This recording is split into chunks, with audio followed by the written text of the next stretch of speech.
श्री शिवाय नमस्तुभ्यम दोस्तों, मैं अभिलाषा उपाध्याय अपने YouTube चैनल अभिलाषा भजन भंडार में आपका स्वागत करती हूँ।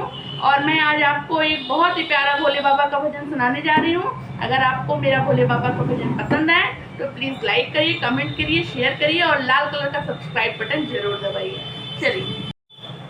गजब कई देहनी भोला, गजब कई देहनी भोला, हमारे आंगनवा में आईनी गजब कई देहनी भोला, हमारे आंगनवा में आईनी गजब कई देहनी भोला, गजब कई देहनी भोला, गजब कई देहनी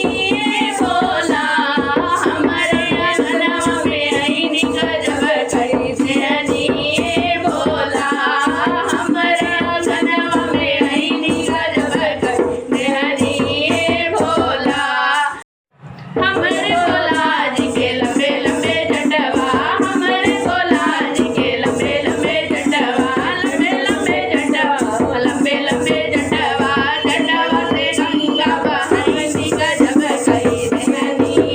भोला,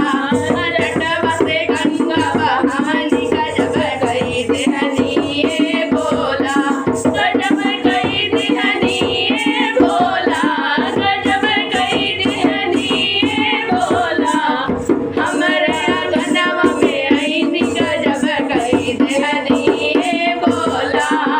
हमारे आंगनवा में आईनी गजब कई देहनी भोला।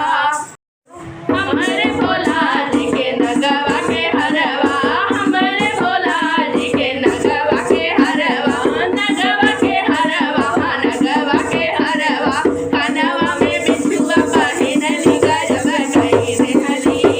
भोला, कनवा में बिछुआ पहिनली गजब कई देहनी भोला, गजब कई देहनी भोला, गजब कई देहनी भोला, हमारे आंगनवा में आईनी गजब कई देहनी भोला, हमारे आंगनवा में आईनी गजब कई देहनी भोला। हमारे भोला जी के भगवा के छलवा, हमारे भोला जी के भगवा के छलवा, भगवा के छलवा, भगवा के छलवा, भगवा के छलवा, भगवा के छलवा, अंगना में भस्मी रमाईनी गजब कई देहनी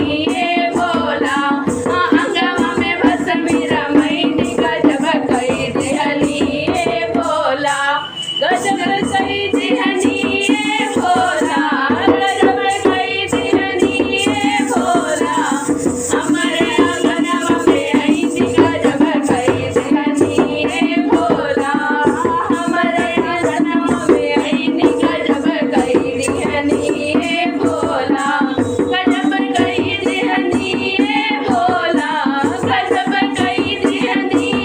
भोला, हमारे आंगनवा में आईनी गजब कई देहनी भोला, हमारे आंगनवा में आईनी गजब कई देहनी भोला। हमारे भोला जी के घर बैठलवा, हमारे भोला जी के खुश बैठलवा, नंदी में कई के सवरिया गजब कई देहलाए भोला, नंदी में कई के सवरिया गजब कई देहलाए भोला, गजब कई देहलाए भोला, गजब कई देहलाए भोला, हमारे आंगनवा में आईला गजब कई देहलाए भोला,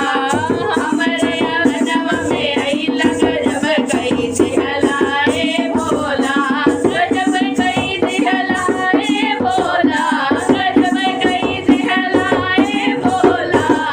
हमारे आंगनवा में आईला गजब कई देहलाए भोला, हमारे आंगनवा में आईला गजब कई देहलाए भोला। हमारे भोला जी के कार्तिक गणेशवा, हमारे भोला जी के कार्तिक गणेशवा, कार्तिक गणेशवा, कार्तिक गणेशवा, हमारे भोला जी के कार्तिक गणेशवा, हमारे भोला जी के कार्तिक गणेशवा।